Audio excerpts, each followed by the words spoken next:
Online ക്ലാസ്സിലേക്ക് നിങ്ങൾ എല്ലാവരും സ്നേഹപൂർവ്വം സ്വാഗതം ചെയ്യുന്നു. നമ്മൾ ഇന്ന് ഫസ്റ്റ് ഇയേഴ്സിന്റെ അക്കൗണ്ടൻസി ക്ലാസ് ആണ് ഡിസ്കസ് ചെയ്യാൻ പോകുന്നത്. അതിൽ നമ്മൾ 2 ചാപ്റ്റർ കംപ്ലീറ്റ് ആക്കി. ഏതൊക്കെയാണ് നമ്മൾ കംപ്ലീറ്റ് ആക്കിയത്? ഒന്നാമത്തേത് അക്കൗണ്ടിങ് കൺസെപ്റ്റ്, ഒന്നാമത്തെ ചാപ്റ്റർ എന്തായിരുന്നു? Introduction to accounting. രണ്ടാമത്തത് theory base of accounting. Theory base of accounting കഴിഞ്ഞു. അതിന്റെ കുറെ ക്വസ്റ്റ്യൻസ് ആണ് നമ്മൾ ഈ ചാപ്റ്ററിൽ ഡിസ്കസ് ചെയ്യാൻ പോകുന്നത്. എന്തൊക്കെ മുൻകാലങ്ങളിൽ ചോദിച്ച ക്വസ്റ്റ്യൻസ്, അല്ലെങ്കിൽ ഇനി ചോദിക്കാനുള്ള ഏതൊക്കെ രീതിയിൽ ക്വസ്റ്റ്യൻസ് ചോദിക്കാം, തിയറി ബേസ് ഓഫ് അക്കൗണ്ടിങ്ങിൽ നിന്ന് ഏതൊക്കെ ക്വസ്റ്റ്യൻസ് ആണ് നമുക്ക് ആ 13 കൺസെപ്റ്റ്സ് നന്നായിട്ട് 13 പ്രിൻസിപ്പിൾസ് ഓഫ് അക്കൗണ്ടിങ് നല്ലവണ്ണം പഠിച്ചാൽ മാത്രമേ നമുക്ക് ഇതിന്റെ ആൻസർ നമുക്ക് കണ്ടെത്താനായിട്ട് സാധിക്കുകയുള്ളൂ. ഓക്കെ, അപ്പൊ നമുക്ക് അതിൽ ചെറിയൊരു മോഡൽ നമ്മൾ ഇന്ന് നോക്കാൻ പോവുകയാണ്. ഏത് രീതിയിലാണ് തിയറി ബേസ് ഓഫ് അക്കൗണ്ടിങ്ങിൽ നിന്ന് ക്വസ്റ്റ്യൻസ് ചോദിക്കുക നമുക്ക് നോക്കാം. ഒന്നാമത്തെ ക്വസ്റ്റ്യൻ നമുക്ക് നോക്കാം, വായിച്ചു പറയാം. ഒന്നാമത്തേത് adjustments made for outstanding expenses. Okay, ഒന്നാമത്തെ question adjustments made for outstanding expenses. Outstanding expenses അതല്ലെങ്കിൽ accrued income. Adjustments made for outstanding expenses, accrued income, etc. in the final accounts are done according to dash principle. ഏത് തത്വം അനുസരിച്ചാണ് അല്ലെങ്കിൽ ഏത് concept അനുസരിച്ചാണ് ആ business സ്ഥാപനത്തിന്റെ ഫിനാൻഷ്യൽ സ്റ്റേറ്റ്മെന്റ്സിലെ ഔട്ട്സ്റ്റാൻഡിംഗ് എക്സ്പെൻസസും അക്രൂഡ് ഇൻകവും കൃത്യമായി കണക്കാക്കുന്നത്? എന്തുകൊണ്ടാണ്? ഏത് പ്രിൻസിപ്പിൾ ആണ്? ഓക്കെ, അതിന്റെ കറക്റ്റ് ആൻസർ പറയുന്നത് മാച്ചിങ് കൺസെപ്റ്റ്. Matching concept. കാരണം എന്താണ് മാച്ചിങ് കൺസെപ്റ്റ്? എന്താണ്? ഒരു അക്കൗണ്ടിങ് പീരീഡില് expenses should be matched with revenue. ആ അക്കൗണ്ടിങ് കാലയളവിൽ തന്നെ റവന്യൂമായിട്ട് മാച്ച് ആയിരിക്കണം എക്സ്പെൻസസ്. അതുകൊണ്ട് തന്നെ ആ ബിസിനസ് സ്ഥാപനത്തിന് ആ അക്കൗണ്ടിങ് കാലയളവിൽ ഉണ്ടാകുന്ന ഔട്ട്സ്റ്റാൻഡിംഗ് എക്സ്പെൻസസും അക്രൂഡ് ഇൻകം അല്ലെങ്കിൽ ഔട്ട്സ്റ്റാൻഡിംഗ് ഇൻകം ഉണ്ടെങ്കിൽ that should be included in the final account. Okay, കാരണം എന്താണ്? ഈ മാച്ചിങ് പ്രിൻസിപ്പിൾസ് അനുസരിച്ചാണ് ഔട്ട്സ്റ്റാൻഡിംഗ് എക്സ്പെൻസസും അക്രൂഡ് ഇൻകം ഒക്കെ നമ്മൾ എന്തിൽ ഉൾപ്പെടുന്നത്? ഫൈനൽ അക്കൗണ്ടിൽ കാണിക്കുന്നത്. ഓക്കെ, ഒന്നാമത്തെ question adjustments made for outstanding expenses, accrued income, etcetera in the final account is done according to matching concept. Okay, രണ്ടാമത്തെ ക്വസ്റ്റ്യൻ നമുക്ക് നോക്കാം. എന്താണ് രണ്ടാമത്തെ question? According to dash concept business will last for a long time. ഏതോ ഒരു principle അനുസരിച്ചാണ് business will last for a long time. നമ്മുടെ business സ്ഥാപനത്തിന് ദീർഘകാലം നിലനിൽപ്പുണ്ട്, അല്ലെങ്കിൽ ദീർഘകാലം ബിസിനസ് സ്ഥാപനം മുന്നോട്ട് പോകും എന്നൊരു കൺസെപ്റ്റ് ഉണ്ട്. ഓക്കെ, ഒരു അസംഷൻ ഉണ്ട്. അത് ഏത് പ്രിൻസിപ്പിൾ അനുസരിച്ചാണ്? According to dash concept business will last for a long time. ഏതനുസരിച്ചാണ് ബിസിനസ് ദീർഘകാലം നിലനിൽക്കുക എന്ന് പറഞ്ഞത്? ഏതനുസരിച്ചാണ്? Going concern concept. എന്താണ്? നമ്മുടെ ബിസിനസ് സ്ഥാപനം ദീർഘകാലം നിലനിൽക്കും എന്നത് ഏത് കൺസെപ്റ്റ് ഉദാഹരണമാണ്? ഏത് കൺസെപ്റ്റ് അനുസരിച്ചാണ്? Going concern concept. Okay, going concern concept. Question എന്തായിരുന്നു? According to dash concept business will last for a long time. Question എഴുതിയെടുക്കണം. ഏത് കൺസെപ്റ്റ് അനുസരിച്ചാണ് ബിസിനസ് ദീർഘകാലം നിലനിൽക്കും എന്ന് പ്രസ്താവിക്കുന്നത്? ഏതനുസരിച്ചാണ്? Going concern concept. നമ്മൾ ഗോയിങ് കൺസേൺ കൺസെപ്റ്റിൽ പറഞ്ഞിരുന്നു ഒരു ബിസിനസ് സ്ഥാപനം ദീർഘകാലം ലോങ് ടേം എക്സിസ്റ്റൻസ് ഉണ്ട് നമ്മൾ പറഞ്ഞിരുന്നു. ദെൻ മൂന്നാമത്തെ ക്വസ്റ്റ്യൻ നമുക്കറിയാം. മൂന്നാമത്തത് അസറ്റ്സ്. ഞാൻ പഠിപ്പിച്ചിട്ടുണ്ടായിരുന്നു. അസറ്റ്സ് ഏതോ ഒരു കൺസെപ്റ്റ് പ്രകാരമാണ് ഒരു ബിസിനസ് സ്ഥാപനത്തിന്റെ അസറ്റ് എപ്പോഴും എന്തിനൊക്കെ തുല്യമായിരിക്കണം? Liabilities plus capital. ഇതാണ് accounting equation.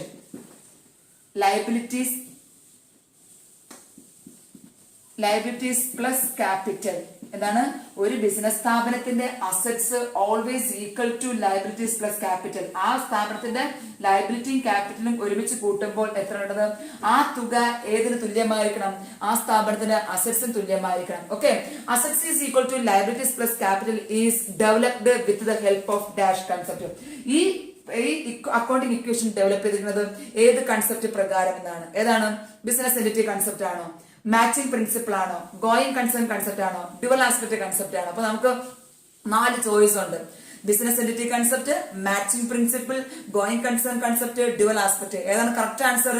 Assets is equal to liabilities plus capital എന്ന ആശയം നമുക്ക് ഡെവലപ്പ് ചെയ്തത് ഏതാണ്? ഈ അക്കൗണ്ടിംഗ് ഇക്വേഷൻ ഡെവലപ്പ് ചെയ്തത് with the help of correct answer dual aspect concept. Okay, അപ്പം assets is equal to liability plus capital എന്ന അക്കൗണ്ട് ഇക്വേഷൻ ഡെവലപ്പ് ചെയ്തിരിക്കുന്നത് ഏത് ആസ്പെക്ട് പ്രകാരമാണ്? ഡ്യുവൽ ആസ്പെക്ട് കൺസെപ്റ്റ് പ്രകാരമാണ്. ഓക്കെ, നാലാമത്തെ ക്വസ്റ്റ്യൻ നമുക്ക് നോക്കാം. നാലാമത്തത് റവന്യൂ ഈസ് റിയലൈസ്ഡ് വെൻ. എപ്പോഴാണ് റവന്യൂ യാഥാർത്ഥ്യമാകുന്നത്? എപ്പോഴാണ് റവന്യൂ? നമ്മളൊരു കൺസെപ്റ്റ് പഠിപ്പിച്ചപ്പോൾ പറഞ്ഞു റവന്യൂ റെക്കഗ്നിഷൻ പ്രിൻസിപ്പിൾ, ഞാനത് പറഞ്ഞിരുന്നു. നമ്മുടെ ബിസിനസ് സ്ഥാപനത്തിലെ റവന്യൂ യാഥാർത്ഥ്യമാകുന്നത് എപ്പോഴാണ്? അവിടെ നമുക്ക് ചോയ്സ് ഉണ്ട്, ഞാൻ പറഞ്ഞുതരാം. ഒന്നാമത്തെ ചോയ്സ് സെയിൽസ് ഈസ് മെയ്ഡ്, വിൽപ്പന നടക്കുമ്പോൾ. രണ്ടാമത്തേത് ഓർഡർ ഈസ് പ്ലേസ്ഡ്, ഓർഡർ നൽകുമ്പോൾ. മൂന്നാമത്തേത് ക്യാഷ് ഈസ് റിസീവ്ഡ്, ക്യാഷ് കിട്ടുന്ന സമയത്ത്. നാലാമത്തേത് പ്രൊഡക്ഷൻ ഈസ് കംപ്ലീറ്റഡ്, ഉൽപാദനം പൂർത്തിയാകുമ്പോൾ. അപ്പൊ അന്ന് റവന്യൂ റെക്കഗ്നിഷൻ പ്രിൻസിപ്പിൾ പറഞ്ഞിരുന്നു എപ്പോഴാണ് ശരിക്കും വിൽപ്പന റവന്യൂ റിയലൈസ് ചെയ്യുന്നത് എപ്പോഴാണ്? വിൽപ്പന സംഭവിക്കുക. That is the correct answer is sales is made. Sales നടക്കുമ്പോഴാണ്, അത് ക്യാഷ് സെയിൽസ് ആയിക്കോട്ടെ ക്രെഡിറ്റ് സെയിൽസ് ആയിക്കോട്ടെ, സെയിൽസ് നടക്കുമ്പോഴാണ് ബിസിനസ് സ്ഥാപനത്തിന്റെ റവന്യൂ റെക്കഗ്നിഷൻ നടക്കുന്നത്. ഓക്കെ, നാലാമത്തെ ക്വസ്റ്റ്യന് ആൻസർ എന്താണ്? Sales is made. ക്വസ്റ്റ്യൻ എന്തായിരുന്നു? Sales is made. Revenue recognition. Okay, revenue is realised when. When is revenue realised? When the sales is made. Answer. അഞ്ചാമത്തെ question ഒരു short form തന്നിട്ടുണ്ട് നിങ്ങൾക്ക്. IFRS. IFRS ഓർമ്മയുണ്ടോ? നമ്മൾ അക്കൗണ്ടിംഗ് സ്റ്റാൻഡേർഡ്സ് പഠിച്ചപ്പോൾ പറഞ്ഞതായിരുന്നു IFRS. എന്താണ് IFRSന്റെ full form എന്നാണ് ചോദിക്കുന്നത്. എന്താണ്? International financial reporting standards. എന്താണ്? International IFRS, international financial reporting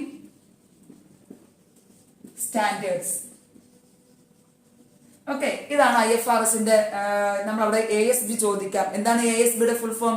accounting standard board. Okay, accounting standard board. Then ആറാമത്തെ ക്വസ്റ്റ്യൻ നമുക്ക് നോക്കാം. According to dash principle frequent changes in accounting policies adversely affect the reliability of financial information. നമ്മുടെ accounting പോളിസീസിൽ, നമ്മുടെ accounting നയങ്ങളിൽ ഇടയ്ക്കിടയ്ക്ക് നമ്മൾ മാറ്റങ്ങൾ വരുത്തുകയാണെങ്കിൽ അത് നമ്മുടെ ബിസിനസ് സ്ഥാപനത്തിന്റെ ഫിനാൻഷ്യൽ സ്റ്റേറ്റ്മെന്റ്സിന്റെ വിശ്വാസ്യതയെ ബാധിക്കുന്നുണ്ട്, മോശമായി ബാധിക്കുന്നുണ്ട്. ഏത് പ്രിൻസിപ്പിൾ അനുസരിച്ചാണ് നമ്മൾ ഇടയ്ക്കിടയ്ക്ക് മാറ്റം വരുത്തരുത് എന്ന് പറഞ്ഞത്? ഏത് പ്രിൻസിപ്പിൾ അനുസരിച്ചാണ്? ഏതാണ്? കൺസിസ്റ്റൻസി പ്രിൻസിപ്പിൾ അനുസരിച്ചാണ്. മാറിപ്പോയത് നമ്മുടെ കൺസിസ്റ്റൻസി പ്രിൻസിപ്പിൾ അനുസരിച്ച് പറയുന്നുണ്ട് ഒരു മെത്തേഡ് നമ്മൾ തുടർന്നുകൊണ്ട് ഒരു അക്കൗണ്ടിംഗ് പോളിസി നമ്മൾ എടുത്തു കഴിഞ്ഞാൽ കുറെ കാലത്തേക്കെങ്കിലും അത് മാറ്റരുത്. ഇപ്പൊ methods of valuation of inventory ആയിരിക്കാം, then methods of charging depreciation ആകാം. അങ്ങനെ ഒരു അക്കൗണ്ടിംഗ് പ്രിൻസിപ്പിൾ നമ്മൾ എടുക്കുന്നുണ്ടെങ്കിൽ, അക്കൗണ്ടിംഗ് പോളിസി നമ്മൾ പാലിക്കുന്നുണ്ടെങ്കിൽ അതിനിടയ്ക്കിടയ്ക്ക് നമ്മൾ എന്ത് ചെയ്യരുത്? മാറ്റം വരുത്തരുത്. അഥവാ നമ്മൾ മാറ്റം വരുത്തുകയാണെങ്കിൽ that will affect adversely the financial information, the reliability of financial information. അപ്പം ഏത് പ്രിൻസിപ്പിൾ അനുസരിച്ചാണ് നമ്മൾ ബിസിനസ് സ്ഥാപനത്തിന്റെ അക്കൗണ്ടിംഗ് നയങ്ങളിൽ മാറ്റം വരുത്തരുത് എന്ന് പറയുന്നത്, ഇടയ്ക്കിടയ്ക്ക് ഫ്രീക്വന്റ് ആയിട്ട് മാറരുതെന്ന് പറയുന്നത് ഏതാണ്? Consistency principle. ഓക്കെ, അപ്പൊ കൺസിസ്റ്റൻസി പ്രിൻസിപ്പിൾ അനുസരിച്ച് ബിസിനസ് സ്ഥാപനത്തിന്റെ മെത്തേഡ്സിൽ, ബിസിനസ് സ്ഥാപനം തയ്യാറാക്കുന്ന രീതികളിൽ ഇടയ്ക്കിടയ്ക്ക് മാറ്റം വരുത്താൻ പാടില്ല എന്നാണ് കൺസിസ്റ്റൻസി പ്രിൻസിപ്പിളിൽ പറയുന്നത്. ഓക്കെ, നമുക്ക് നോക്കാം ഏഴാമത്തെ ക്വസ്റ്റ്യൻ എന്താണെന്ന്. അടുത്തത് ഞാൻ പറഞ്ഞു ഈ 13 കൺസെപ്റ്റ്സും കൃത്യമായി പഠിച്ചാൽ മാത്രമേ നമുക്ക് ശരിക്കും ഇത് ആൻസർ ചെയ്യാൻ പറ്റുള്ളൂ. കാരണം എങ്ങനെ ഏതായാലും നമുക്ക് ഇതിന്റെ ക്വസ്റ്റ്യൻസ് ചോദിക്കാറുണ്ട്, ഏതൊക്കെ പ്രിൻസിപ്പിൾ ആണെന്ന് ചോദിക്കാറുണ്ട്. ഓക്കെ, അടുത്ത നമുക്ക് നോക്കാം. ഏഴാമത്തെ ക്വസ്റ്റ്യൻ എന്താണെന്ന് ശ്രദ്ധിച്ചിരുന്നോളൂ. A building was purchased for ₹5 lakhs. 5 ലക്ഷം രൂപയ്ക്ക് നമ്മളൊരു ബിൽഡിംഗ് വാങ്ങിച്ചു. അതിന്റെ ഇപ്പോഴത്തെ മാർക്കറ്റ് വില എന്ന് പറയുന്നത്, the market value of the building is 6 lakhs. The cost that should be recorded in the books of accounts. അത് ഒരു ബിൽഡിംഗ് വാങ്ങിയപ്പോൾ അതിന്റെ വില 5 lakhs ആയിരുന്നു. അതിന്റെ ഇന്നത്തെ മാർക്കറ്റ് വാല്യൂ എന്ന് പറയുന്നത് 6 lakhs ആണ്. ഇതിൽ ഏത് ചെലവാണ് നമ്മൾ നമ്മുടെ ബുക്സ് ഓഫ് അക്കൗണ്ടിൽ രേഖപ്പെടുത്തുക? ഓക്കെ, ഏതായിരിക്കും നമ്മൾ ചെലവ് രേഖപ്പെടുത്തുക? Correct answer the purchase price of asset എന്ന് പഠിപ്പിച്ചവൻ പറഞ്ഞിരുന്നു. ഏതാണ്? പർച്ചേസ് പ്രൈസ് ആണ് നമ്മൾ രേഖപ്പെടുത്തി വെക്കേണ്ടത്. കാരണം ആൻസർ 5 lakhs. അപ്പൊ ഇവിടെ നമ്മൾ 5 lakhs ആണ് കോസ്റ്റ് കൺസെപ്റ്റ് പ്രകാരം. ഓക്കെ, അപ്പൊ അവിടെ ആ പ്രിൻസിപ്പിൾ ഓർമ്മിക്കുക. പ്രിൻസിപ്പിൾ, നമ്മുടെ കോസ്റ്റ് കൺസെപ്റ്റ് പ്രിൻസിപ്പിൾ പ്രകാരം നമ്മൾ എപ്പോഴും ഒരു ബിസിനസ് സ്ഥാപനത്തിന്റെ അസറ്റ് ഹിസ്റ്റോറിക്കൽ കോസ്റ്റിൽ നമ്മൾ പഠിച്ചിരുന്നു. ആ അസറ്റ് വാങ്ങുമ്പോൾ ഉണ്ടാകുന്ന വില വേണം, അതിന്റെ അസറ്റിന്റെ കോസ്റ്റ് ആണ് നമ്മൾ രേഖപ്പെടുത്തി വെക്കുന്നത്, നോട്ട് ദ മാർക്കറ്റ് വാല്യൂ നമ്മൾ പഠിച്ചിരുന്നു. അപ്പൊ ഏത് കൺസെപ്റ്റ് പ്രകാരമാണ്? കോസ്റ്റ് കൺസെപ്റ്റ് പ്രകാരം, ഹിസ്റ്റോറിക്കൽ കോസ്റ്റ് കൺസെപ്റ്റ് പ്രകാരം നമ്മൾ ആ പർച്ചേസ് പ്രൈസ് ആണ് നമ്മുടെ ബുക്സ് ഓഫ് അക്കൗണ്ട്സിൽ രേഖപ്പെടുത്തിക്കേണ്ടത്, not market value of the asset. Okay, then എട്ടാമത്തെ ക്വസ്റ്റ്യൻ നമുക്ക് നോക്കാം. Dash concept makes a distinction between business and its owner. Business വേറെ, ഓണർ വേറെ. ബിസിനസ് സ്ഥാപനത്തിന് പ്രത്യേക നിലനിൽപ്പുണ്ട്, ഒരു സെപ്പറേറ്റ് എൻറ്റിറ്റി ഉണ്ടെന്ന് പഠിച്ച ഒരു പ്രിൻസിപ്പിൾ ഏതാണ്? ഏത് കൺസെപ്റ്റ് അനുസരിച്ചാണ്? ഓണർ വേറെയാണ്, ബിസിനസ് വേറെയാണ്. ബിസിനസ് സ്ഥാപനത്തിലേക്ക് ക്യാപിറ്റൽ കൊണ്ടുതന്ന ഒരു ആൾ മാത്രമാണ് ഓണർ എന്നൊക്കെ നമ്മൾ പഠിച്ചത് എവിടെയായിരുന്നു? Dash concept makes a distinction between business and its owner. ഏതാണ് ചോയ്സ്? പറയാം. ഒന്നാമത്തേത് ബിസിനസ് എൻറ്റിറ്റി കൺസെപ്റ്റ്, രണ്ടാമത്തത് മാച്ചിങ് പ്രിൻസിപ്പിൾ, മൂന്നാമത്തത് ഗോയിങ് കൺസേൺ കൺസെപ്റ്റ്, നാലാമത്തത് ഡ്യുവൽ ആസ്പെക്ട്. ഇതിൽ ഏതോ ഒന്ന് കറക്റ്റ് ആൻസർ ആണ്. ഏതാണ്? ഡ്യുവൽ ആസ്പെക്ട് ആണോ? ഡ്യുവൽ ആസ്പെക്ട് എന്ന് പറഞ്ഞാൽ നമുക്ക് double entry system, debit credit ഒക്കെ പറഞ്ഞാണ് dual aspect concept. Going concern concept എന്ന് പറഞ്ഞാൽ ദീർഘകാലം, ലോങ് ടേം എക്സിസ്റ്റൻസ് എന്നതാണ് ഗോയിങ് കൺസേൺ പറഞ്ഞത്. മാച്ചിങ് പ്രിൻസിപ്പിൾ എന്ന് പറഞ്ഞാൽ അക്കൗണ്ടിങ് കാലങ്ങളിൽ ഉണ്ടാകുന്ന revenue should be equal with matched with expense എന്നാണ് നമ്മൾ പഠിച്ചിരുന്നത്. ദെൻ അടുത്തൊരു കൺസെപ്റ്റ് ബിസിനസ് എൻറ്റിറ്റി കൺസെപ്റ്റ്. എന്താണ് ഈ ബിസിനസ് എൻറ്റിറ്റി കൺസെപ്റ്റ്? ഈ കൺസെപ്റ്റ് ബിസിനസ് എൻറ്റിറ്റി കൺസെപ്റ്റ് പ്രകാരം നമ്മൾ പഠിച്ചത് there is a distinction between a business and its owner. Business വേറെ, അതിന്റെ ഓണർ വേറെ നമ്മൾ പഠിച്ചത് ഏത് കൺസെപ്റ്റ് പ്രകാരമാണ്? Business entity concept. ഓക്കെ, അപ്പൊ correct answer business entity concept. ഈ കൺസെപ്റ്റ് പ്രകാരമാണ് നമ്മൾ പറഞ്ഞത് സ്ഥാപനം വേറെ, അതിന്റെ ഓണർ വേറെ എന്ന് നമ്മൾ പഠിച്ചത്. ഓക്കെ, അവ തമ്മിൽ വ്യത്യാസമുണ്ട് നമ്മൾ പഠിച്ചത്. ദെൻ ഒമ്പതാമത്തെ ക്വസ്റ്റ്യൻ നമുക്ക് പോകാം. Transaction relating to qualitative aspect of a business are not recorded because of the dash principle. ഏത് പ്രിൻസിപ്പിൾ പ്രകാരമാണ് ബിസിനസ് സ്ഥാപനം നടക്കുന്ന ഗുണാത്മകപരമായ ഇടപാടൊന്നും നമ്മൾ രേഖപ്പെടുത്തി വയ്ക്കുന്നില്ല? ഒള്ളി ഏത് പ്രിൻസിപ്പിൾ പ്രകാരമാണ്? ഒരു ബിസിനസ് സ്ഥാപനത്തിന്റെ ഗുണാത്മക ഘടകങ്ങൾ നമ്മൾ നമ്മുടെ ബുക്സ് ഓഫ് അക്കൗണ്ട്സിൽ രേഖപ്പെടുത്തുന്നില്ല. ഏത് തത്വം അനുസരിച്ചാണ്? ഇവിടെ നമുക്ക് ചോയ്സ് ഉണ്ട്. ബിസിനസ് എൻറ്റിറ്റി കൺസെപ്റ്റ് ആണോ? മാച്ചിങ് പ്രിൻസിപ്പിൾ ആണോ? ഗോയിങ് കൺസെപ്റ്റ് ആണോ? ദെൻ മണി മെഷർമെന്റ് ആണ്. ഏതാണ് answer? Correct answer money measurement concept. Okay, money measurement concept പ്രകാരം നമ്മൾ പഠിച്ചിരുന്നു ബിസിനസ് സ്ഥാപനത്തിലുള്ള ട്രാൻസാക്ഷൻസ് അല്ലെങ്കിൽ ബിസിനസ് സ്ഥാപനത്തിന് ബുക്സ് ഓഫ് അക്കൗണ്ട്സിൽ രേഖപ്പെടുത്തിക്കുന്നത് the transactions only in terms of money. ഏതാണ്? മണി, പണം കൊണ്ട് നമുക്ക് അളക്കാവുന്ന ട്രാൻസാക്ഷൻസ് മാത്രമേ റെക്കോർഡ് ചെയ്യാൻ പാടുള്ളൂ. സോ ഗുണാത്മക ക്വാളിറ്റേറ്റീവ് ആസ്പെക്ട്സ് നമ്മൾ റെക്കോർഡ് ചെയ്യപ്പെടുന്നില്ല. മണി മെഷർമെന്റ് ആസ്പെക്ട്സ് അല്ലെങ്കിൽ മണി മെഷർമെന്റ് പ്രിൻസിപ്പിൾ അനുസരിച്ചാണ് നമ്മൾ അത് ചെയ്യുന്നത്. Money measurement principle concept. Okay, then പത്താമത്തെ ക്വസ്റ്റ്യനോട് നമുക്ക് പോകാം. Assets are shown at the cost less depreciation due to the dash principle. ഏത് പ്രിൻസിപ്പിൾ അനുസരിച്ചാണ് അസറ്റ്സ് എപ്പോഴും ഡിപ്രീസിയേഷൻ കുറച്ച് കാണിക്കുന്നത്? ഏതാണ്? ബിസിനസ് എൻറ്റിറ്റി കൺസെപ്റ്റ് ആണോ? മാച്ചിങ് പ്രിൻസിപ്പിൾ ആണോ? ഗോയിങ് കൺസെപ്റ്റ് ആണോ? ഡ്യുവൽ ആസ്പെക്ട് കൺസെപ്റ്റ് ആണോ? ഏതാണ് ക്വസ്റ്റ്യന്റെ answer? Assets are shown at the cost less depreciation. Okay, ഇവിടെ നമുക്ക് രണ്ട് എടുക്കാൻ വേണം. Matching principle correct answer matching principle ആണ്.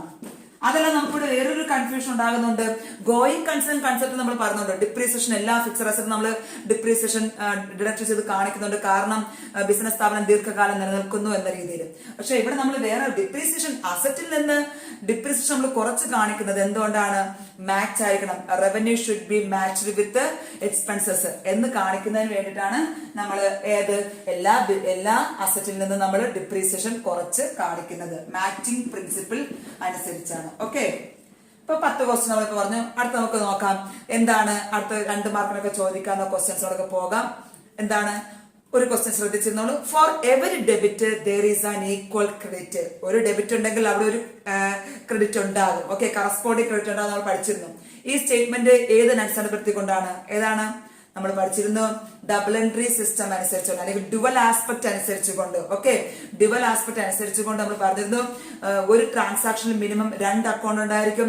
ഒരു ഡെബിറ്റ് ആസ്പെക്റ്റും ഒരു ക്രെഡിറ്റ് ആസ്പെക്റ്റും, ഒരു റിസീവിംഗ് ആസ്പെക്റ്റും ഒരു ഗിവിംഗ് ആസ്പെക്റ്റും. ഓക്കെ, അപ്പൊ ഡുവൽ ആസ്പെക്ട് കൺസെപ്റ്റ് അനുസരിച്ചാണ് എല്ലാ ട്രാൻസാക്ഷൻസിനും ഒരു ഡെബിറ്റ് ഉണ്ടായിരിക്കും, അതിനൊരു ഈക്വൽ ക്രെഡിറ്റ് ഉണ്ടായിരിക്കും. അപ്പൊ അതിന്റെ ആൻസർ എന്താണ്? Dual aspect concept. Dual aspect concept. ഈ കൺസെപ്റ്റ് പ്രകാരത്തിലാണ് നമുക്ക് എന്ത് സിസ്റ്റം ഓഫ് അക്കൗണ്ടിങ് ഉണ്ടായത്? Double entry system of accounting ഉണ്ടായത്. ഓക്കെ, അതൊക്കെ ഒന്ന് ഓർമ്മിക്കുക. ദെൻ അടുത്ത് നമുക്ക് ചോദിക്കാവുന്ന ഒരു ക്വസ്റ്റ്യൻ ആണ്, a firm decided to make provision for doubtful debts. ഒരു സ്ഥാപനം തീരുമാനിക്കുകയാണ് അവിടുത്തെ ഡൗട്ട്ഫുൾ ഡെറ്റ്സിന് ഒരു 5% മാറ്റിവെക്കാം, പ്രൊവിഷൻ മാറ്റിവെക്കാം. കാരണം കിട്ടാക്കടം ചിലപ്പോൾ തരുന്ന് തീർക്കും എന്നുള്ള സംശയമുണ്ട്. അപ്പൊ അത് അങ്ങനെ നമ്മളൊരു സിസ്റ്റം പാലിക്കുന്നുണ്ട്, അങ്ങനെ ഒരു പോളിസി നമ്മുടെ ബിസിനസ് സ്ഥാപനത്തിൽ ഉണ്ടെങ്കിൽ, കിട്ടാക്കടത്തിന് വേണ്ടി നമ്മളൊരു പ്രൊവിഷൻ ക്രിയേറ്റ് ചെയ്യുന്നുണ്ടെങ്കിൽ, ഡൗട്ട്ഫുൾ ഡെറ്റ്സിന് വേണ്ടി നമ്മളൊരു പ്രൊവിഷൻ നമ്മൾ മാറ്റി വെക്കുന്നുണ്ടെങ്കിൽ, അത് ഏത് പ്രിൻസിപ്പിൾ അനുസരിച്ചാണ്? ഏതാണെന്ന് ആർക്കെങ്കിലും ഓർമ്മയുണ്ടോ? ഏത് പ്രിൻസിപ്പിൾ അനുസരിച്ചാണ്? കൺസർവേറ്റിസം. ഓക്കെ, കൺസർവേറ്റിസം അല്ലെങ്കിൽ വേറൊരു വാക്കോട് നമ്മൾ പഠിച്ചു, കൺസർവേറ്റിസം അല്ലെങ്കിൽ പ്രൂഡൻസ്. എന്താണാവോ അതിന്റെ മീനിങ് എന്തായിരുന്നു? നമ്മൾ പറഞ്ഞിരുന്നു, ഒരു ബിസിനസ് സ്ഥാപനത്തിന്റെ കണക്കുകൾ തയ്യാറാക്കുമ്പോൾ we can consider the anticipation of loss. നമുക്ക് എന്തുമാത്രം നഷ്ടം ഉണ്ടാകാം എന്ന് നമുക്ക് വേണമെങ്കിൽ നമ്മുടെ കണക്കാക്കാം. ഇത്രമാത്രം നഷ്ടമുണ്ടാകും, ബിക്കോസ് വി ആർ നമ്മൾ അതിന്റെ ഒരു കൺസെപ്റ്റ് പ്ലേയിങ് സേഫ് ആണ്. നമുക്ക് നഷ്ടം പ്രതീക്ഷിക്കാം, പക്ഷെ നമുക്ക് ഉണ്ടാകാവുന്ന ആന്റിസിപ്പേറ്റഡ് പ്രോഫിറ്റ് നമ്മൾ ഒരിക്കലും കണക്ക് സൂക്ഷിക്കാൻ നമ്മൾ തയ്യാറാക്കണം. മുൻകൂറായി നമ്മൾ ലാഭം ഇത്ര എക്സ്പെക്ട് ചെയ്യുന്നു, ഇത്ര കോടി രൂപ ലാഭം കിട്ടും എന്ന് നമ്മൾ ഒരിക്കലും രേഖപ്പെടുത്തി വെക്കാറില്ല. പക്ഷെ ചിലപ്പോൾ സ്ഥാപനത്തിൽ നഷ്ടം ഉണ്ടാകാം, അതിന് നമ്മളൊരു പ്രത്യേക പ്രൊവിഷൻ മാറ്റി വെക്കണം എന്ന് നമ്മളൊരു മുൻകരുതൽ എടുക്കുന്നതിന് പറഞ്ഞ പേരാണ് provision for doubtful debts, then അടുത്തത് ഡിസ്കൗണ്ട് ഫോർ ഡെറ്റേഴ്സ് എന്നൊക്കെ നമ്മൾ മാറ്റി വെക്കുന്നുണ്ട്. ഇതെല്ലാം എന്തിനൊരു കാര്യം? Playing safe. ഏത് പ്രിൻസിപ്പിൾ അനുസരിച്ചാണ്? കൺസർവേറ്റിസം അല്ലെങ്കിൽ പ്രൂഡൻസ് എന്ന പ്രിൻസിപ്പിൾ അനുസരിച്ചാണ്. ഓക്കെ, എങ്ങനെ ചോദിച്ചാലും നിങ്ങൾക്ക് കൃത്യമായിട്ട് ആൻസർ ചെയ്യാനായിട്ട് സാധിക്കണം. ഓക്കെ, നമുക്ക് നോക്കാം. ഇതൊക്കെയാണ് പ്രധാനമായിട്ടും ഇത് ചോദിക്കുന്നത്. ഇതിനടുത്ത് നമുക്ക് ചോദിക്കുന്ന ഒരു ക്വസ്റ്റ്യൻ ആണ്, identify the relevant principles and concepts associated with the following. താഴെ പറയുന്ന ഓരോ സെന്റൻസും വായിച്ചിട്ട് അതിനനുസരിച്ചുള്ള കൺസെപ്റ്റ്സ് ഏതൊക്കെയാണെന്ന് പറയാൻ പറയാം. ഓക്കെ, അങ്ങനെ ഒരു ക്വസ്റ്റ്യൻ നമുക്ക് ചോദിക്കാം. ചിലപ്പോൾ 5 മാർക്കൊക്കെ ചോദിക്കാറുണ്ട്. 5 ഇത് പറഞ്ഞുതരും, 5 സെന്റൻസ് തരും. നിങ്ങൾ അതിന് അനുയോജ്യമായിട്ടുള്ള കൺസെപ്റ്റ് അല്ലെങ്കിൽ പ്രിൻസിപ്പിൾസ് തിരഞ്ഞെടുക്കാൻ പറയാം. ഫോർ എക്സാമ്പിൾ നമുക്ക് നോക്കാം. ഒന്നാമത്തേത് എന്താണ്? ഈ 5 മാർക്കിന്റെ ക്വസ്റ്റ്യനിൽ the quality of man power is not recorded in the books of accounts. ഒരു ബിസിനസ് സ്ഥാപനത്തിലെ തൊഴിലാളികളുടെ ക്വാളിറ്റി, അവരുടെ സ്കില്ല്, അവരുടെ എബിലിറ്റി ഒന്നും തന്നെ നമ്മൾ അക്കൗണ്ടിങ് ബുക്സിലൊന്നും രേഖപ്പെടുത്തി വയ്ക്കുന്നില്ല എങ്കിൽ അനുയോജ്യമായിട്ടുള്ള ഏത് കൺസെപ്റ്റ് ആണ് വേണ്ടത്, അല്ലെങ്കിൽ ഏത് പ്രിൻസിപ്പിൾ ആണ്? Quality of man power is not recorded in the books of accounts. ഏത് തത്വം അനുസരിച്ചാണ് നമ്മൾ ഇത് ചെയ്യാത്തത്? ബിക്കോസ് നമ്മൾ പഠിച്ചിരുന്നു മണി മെഷർമെന്റ് അനുസരിച്ച്. ആൻസർ മണി മെഷർമെന്റ് ആണ്. മണി മെഷർമെന്റ് പ്രിൻസിപ്പിൾസ് അനുസരിച്ച് ഏത് ട്രാൻസാക്ഷൻസ് മാത്രമേ നമ്മൾ റെക്കോർഡ് ചെയ്യുകയുള്ളൂ? Money transactions expressed in terms of money. Okay, financial transactions മാത്രമേ നമ്മൾ രേഖപ്പെടുത്തി വയ്ക്കുകയുള്ളൂ, not the qualitative transactions. Okay, അപ്പൊ ഒന്നാമത്തെ ആൻസർ കണ്ടുപിടിച്ചു. രണ്ടാമത്തേത് പറയുന്നുണ്ട്, capital is the liability for the business. ഒരു ഓണർ ബിസിനസ് സ്ഥാപനത്തിൽ കൊണ്ടുവരുന്ന തുകയാണ് ക്യാപിറ്റൽ എന്ന് പറയുന്നത്. ആ ക്യാപിറ്റൽ ഈസ് ദ ലയബിലിറ്റി. ബിസിനസിനെ സംബന്ധിച്ചിടത്തോളം ക്യാപിറ്റൽ, മൂലധനം എന്ന് പറയുന്നത് ഒരു ബാധ്യതയാണ്. എപ്പോഴാണ്, ഏത് പ്രിൻസിപ്പിൾ അനുസരിച്ചാണ്? Capital is the liability of the business. ആ ക്യാപിറ്റൽ നമ്മൾ ഇൻട്രസ്റ്റ് ഓൺ ക്യാപിറ്റൽ കൊടുക്കുന്നുണ്ട്. എപ്പോഴാണ്? ഏതാണ്? ഓർമ്മിക്കുക, അത് ബിസിനസ് എൻറ്റിറ്റി കൺസെപ്റ്റ്. അതിന്റെ correct answer business entity concept. എന്താണ് ബിസിനസ് എൻറ്റിറ്റി കൺസെപ്റ്റിൽ പറയുന്നത്? ഈ കൺസെപ്റ്റ് പ്രകാരമാണ് there is a distinction between owner and business. നമ്മൾ പറഞ്ഞു ഓണർ വേറെ, ബിസിനസ് വേറെ. ബിസിനസ്സിന് പ്രത്യേകമായ നിലനിൽപ്പുണ്ട്. ഈ പ്രിൻസിപ്പിൾ അനുസരിച്ചാണ് നമ്മുടെ ബിസിനസ് സ്ഥാപനത്തിലേക്ക് പണം തരുന്ന ഓണറിന് നമ്മൾ പലിശ കൊടുക്കുന്നത്. ഓക്കെ, അതായത് കാരണം ക്യാപിറ്റൽ നമ്മളൊരു ലയബിലിറ്റി ആയിട്ട് കണക്കാക്കുന്നു, ബിസിനസിന്റെ ലയബിലിറ്റി ആയിട്ട് കണക്കാക്കുന്നു. ഏതനുസരിച്ചാണ്? ബിസിനസ് എൻറ്റിറ്റി കൺസെപ്റ്റ് അനുസരിച്ചാണ് നമ്മൾ നമ്മുടെ ഓണറിന് ക്യാപിറ്റലിന് പലിശ കൊടുക്കുന്നതും ക്യാപിറ്റൽ ഒരു ലയബിലിറ്റി ആയിട്ട് കണക്കാക്കുന്നതും because of this principle. Okay, then third one നമുക്ക് നോക്കാം. മൂന്നാമത്തേത്, for every debit there is an equal and corresponding credit. എല്ലാ ഡെബിറ്റിനും എന്തുണ്ടാവണം? ഒരു ക്രെഡിറ്റ് അവിടെ ഉണ്ടായിരിക്കണം. ഏത് കൺസെപ്റ്റ് വേണം? അത് നിങ്ങൾക്ക് അറിയാം നന്നായിട്ട്. ഓരോ ഡെബിറ്റിനും തുല്യമായ ക്രെഡിറ്റ് ഉണ്ട്. ഏത് കൺസെപ്റ്റ് അനുസരിച്ചാണ്? Dual aspect concept. Dual aspect concept. Okay, അത് നമുക്ക് കുറെ പറഞ്ഞതാണ്. അപ്പൊ നിങ്ങൾക്ക് അത് മനസ്സിലായിട്ടുണ്ടാവും. ഡ്യുവൽ ആസ്പെക്ട് കൺസെപ്റ്റ് പ്രകാരമാണ് ഒരു ഡെബിറ്റ് ആസ്പെക്ട് ഉണ്ടാവും, ഒരു ക്രെഡിറ്റ് ആസ്പെക്ട് ഉണ്ടാവും, ഒരു റിസീവിംഗ് ഗീവിംഗ് എന്നൊക്കെ നമ്മൾ പറഞ്ഞു. ഏതൊരു ട്രാൻസാക്ഷൻ എടുത്താലും അവിടെ 2 അക്കൗണ്ട് ഉണ്ടായിരിക്കും എന്നൊക്കെ നമ്മൾ പറഞ്ഞത് ഏത് പ്രകാരമാണ്? ഡ്യുവൽ ആസ്പെക്ട് കൺസെപ്റ്റ് പ്രകാരം. ദെൻ നാലാമത്തേത് നമുക്ക് നോക്കാം. നാലാമത്തേത്, contingent liabilities are shown as a footnote in the balance sheet. എന്താണാവും? ബാലൻസ് ഷീറ്റിൽ എല്ലാ തരത്തിലുള്ള ഒരു എന്താണ് ഒളിവൊന്നും കാണാനില്ല. ഒരു മാൽ പ്രാക്ടീസ് നടത്താതിരിക്കാൻ വേണ്ടി, അല്ലെങ്കിൽ തെറ്റായ ഇൻഫർമേഷൻ നൽകാതിരിക്കാൻ വേണ്ടി എല്ലാ കാര്യങ്ങളും എന്താണ് തുറന്ന് പറഞ്ഞിരിക്കണം. അവിടെ ഫുൾ ഡിസ്ക്ലോഷർ പ്രിൻസിപ്പിൾ ആണ്. എന്താണ്? എല്ലാ ഇപ്പൊ നമുക്ക് എന്തെങ്കിലും സംശയമുള്ള കാരണം ഉണ്ടെങ്കിൽ അതിന് ഫുട് നോട്ട് കൊടുത്തിരിക്കണം. കണ്ടിജൻസി ലയബിലിറ്റീസ് ഒക്കെ കൃത്യമായി ചേർത്തിട്ടുണ്ടെങ്കിൽ, ബിസിനസ് സ്ഥാപനത്തിൽ ചേർത്തിട്ടുണ്ടെങ്കിൽ അതിന്റെ ഡീറ്റെയിൽസ്, അതിന്റെ എക്സ്പ്ലനേഷൻ നമ്മൾ തീർച്ചയായിട്ടും താഴെ കൊടുത്തിരിക്കണം. ഏത് പ്രിൻസിപ്പിൾസ് അനുസരിച്ചാണ് നമ്മൾ കണ്ടിജന്റ് ലയബിലിറ്റീസ് നമ്മൾ ഫുട് നോട്ടായിട്ട് ചേർക്കുന്നത്? Because of full disclosure principle. Full disclosure എല്ലാം നമ്മൾ ഓപ്പൺ ആക്കിയിരിക്കണം. എല്ലാത്തിന്റെ ഡീറ്റെയിൽസ് നമ്മൾ കൊടുക്കണം. അതിനെ അടിസ്ഥാനപ്പെടുത്തിക്കൊണ്ടാണ് നമ്മൾ എന്ത് ചെയ്യണത്? കണ്ടിജന്റ് ലയബിലിറ്റീസ് നമ്മൾ ഫുട് നോട്ടായിട്ട് ചേർത്തിരിക്കുന്നത്. ഓക്കെ. ദെൻ അടുത്ത് പറയുന്നത് ആന്റിസിപ്പേറ്റ് നോ പ്രോഫിറ്റ്. നമ്മൾ വരാൻ പോകുന്ന എക്സ്പെക്ട് ചെയ്യുന്ന പ്രോഫിറ്റ് നമ്മൾ കണക്കാക്കേണ്ട കാര്യമില്ല. But to provide for all possible losses. എന്തിനു ധരിക്കണം? വരാകാവുന്ന നഷ്ടത്തിന് നമ്മൾ നേരത്തെ കണക്കാക്കിയിരിക്കണം. പക്ഷെ ലാഭം നമ്മൾ നേരത്തെ ആന്റിസിപ്പേറ്റ് ചെയ്യേണ്ട കാര്യം ഇല്ല. Anticipate no profit but to provide for all possible loss. ഏതാണ്? തൊട്ട് മുമ്പ് പറഞ്ഞതേ ഉള്ളൂ. ഏത് പ്രിൻസിപ്പിൾ അനുസരിച്ചാണ്? ഏതാണ്? കൺസർവേറ്റിസം. കൺസർവേറ്റിസം പ്രിൻസിപ്പിൾ അല്ലെങ്കിൽ പ്രൂഡൻസ്. ഓക്കെ. ഈ പ്രിൻസിപ്പിൾ അനുസരിച്ച് നമുക്ക് എന്ത് ചെയ്യാം?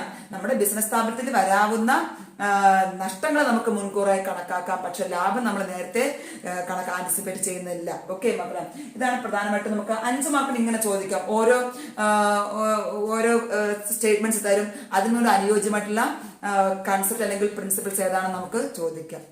ഇതേപോലെ നമുക്ക് ചോദിക്കാവുന്ന വേറൊരു കാര്യമാണ് എന്ത്? മാച്ചിങ്. Match the following. ഇതുപോലെ തന്നെ നമുക്ക് എപ്പോഴും ചോദിക്കാണ് match the following.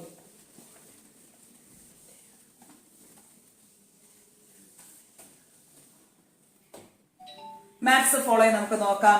A and B. Okay. A ബിയിൽ നമുക്ക് എന്തൊക്കെയാണെന്ന് നോക്കാം. ഇവിടെ പറയുന്നത് ക്ലോസിംഗ് സ്റ്റോക്ക് അല്ലെങ്കിൽ stock is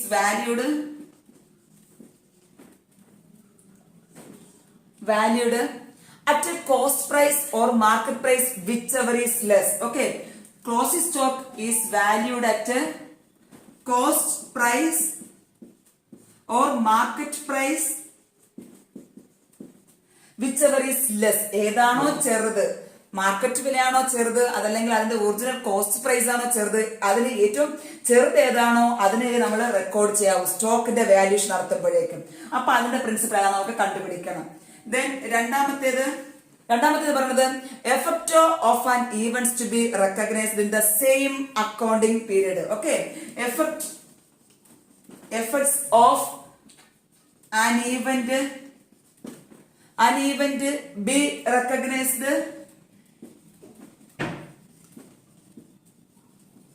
be recognized in the same accounting period.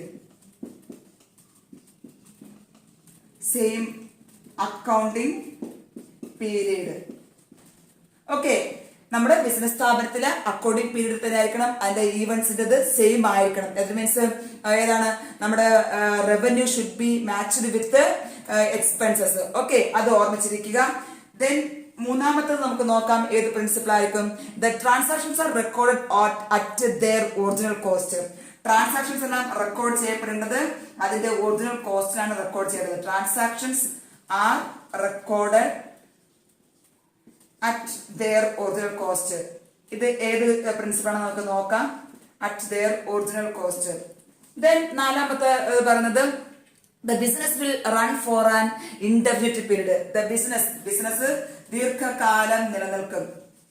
The business will run for an indefinite period. ദീർഘകാലം ബിസിനസ് സ്ഥാപനം നിലനിൽക്കും എന്ന് പറയുന്നത് ഏത് ഇതാണ് നമുക്ക് നോക്കാം. ഓക്കെ, ഇവിടെ നമുക്ക് പല പ്രിൻസിപ്പിളും പറയുന്നുണ്ട്. ഏതൊക്കെ നമുക്ക് നോക്കാം. ഫോർ എക്സാമ്പിൾ ഇവിടെ ഹിസ്റ്റോറിക്കൽ കോസ്റ്റ് തന്നിട്ടുണ്ട്, ഹിസ്റ്റോറിക്കൽ കോസ്റ്റ് കൺസെപ്റ്റ് തന്നിട്ടുണ്ട്. ഇതിനടുത്തത് ഗോയിങ് കൺസേൺ തന്നിട്ടുണ്ട്, ഗോയിങ് കൺസേൺ കൺസെപ്റ്റ് തന്നിട്ടുണ്ട്. ദെൻ മൂന്നാമത്തേത് നമുക്ക് മാച്ചിങ് പ്രിൻസിപ്പിൾ തന്നിട്ടുണ്ട്.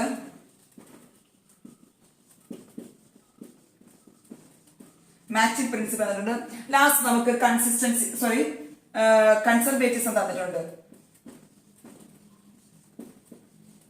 കൺസർവേറ്റിസം പ്രിൻസിപ്പിൾ തന്നിട്ടുണ്ട്. നമുക്ക് നോക്കാം ഇതിൽ ഏതാണ് കറക്റ്റ് ആൻസർ. നമുക്ക് നോക്കാം. Closing stock is valued at cost price or market price. Closing stock value ചെയ്യുന്നത് ഏത് പ്രിൻസിപ്പിൾ ആണ്? കോസ്റ്റ് പ്രൈസ് അല്ലെങ്കിൽ market price, whichever is less.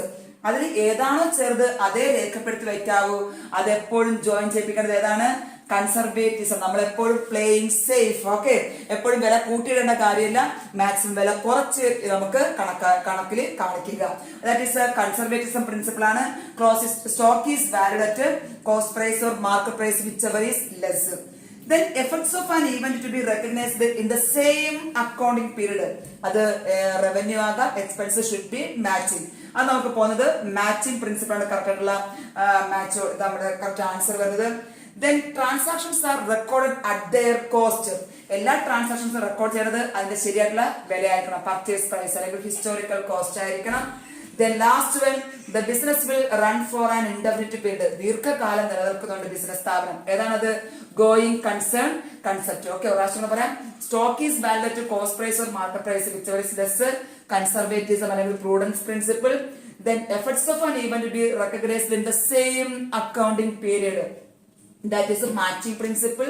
And transactions are recorded at their cost. Cost ആണ് അവര് transactions record ചെയ്തത്. That is a historical cost principle.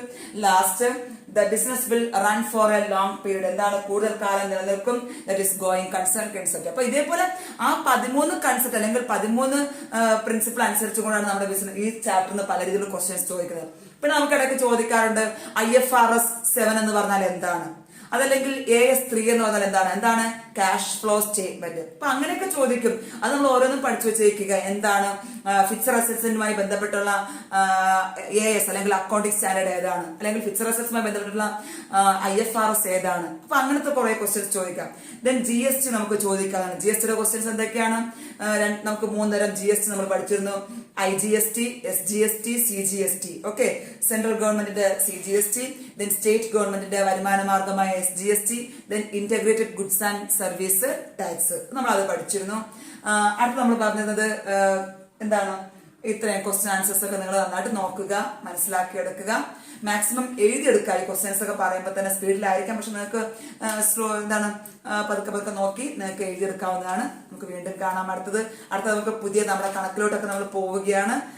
നമ്മുടെ chapter 3 എന്ന് പറഞ്ഞാൽ റെക്കോർഡിംഗ് ഓഫ് ട്രാൻസാക്ഷൻസ്. അവിടെ നമ്മൾ ജേണലും ലെഡ്ജറും ഒക്കെ പഠിക്കുകയാണ്. ക്യാഷ് ബുക്ക്, ദെൻ കുറെ നമ്മൾ കണക്കുമായി ബന്ധപ്പെട്ടുള്ള കുറെ കാര്യങ്ങൾ നമ്മൾ പഠിക്കുന്നതിന് 3rd ചാപ്റ്റർ ആണ്. മിസ്സാകരുത്. നിങ്ങൾക്ക് അത് വീഡിയോ മിസ്സാകാതിരിക്കണമെങ്കിൽ തീർച്ചയായും നിങ്ങൾ സബ്സ്ക്രൈബ് ചെയ്യുക. നമുക്ക് അടുത്തത് പുതിയ പാഠത്തിലൂടെ നമുക്ക് വീണ്ടും കാണാം. Thank you.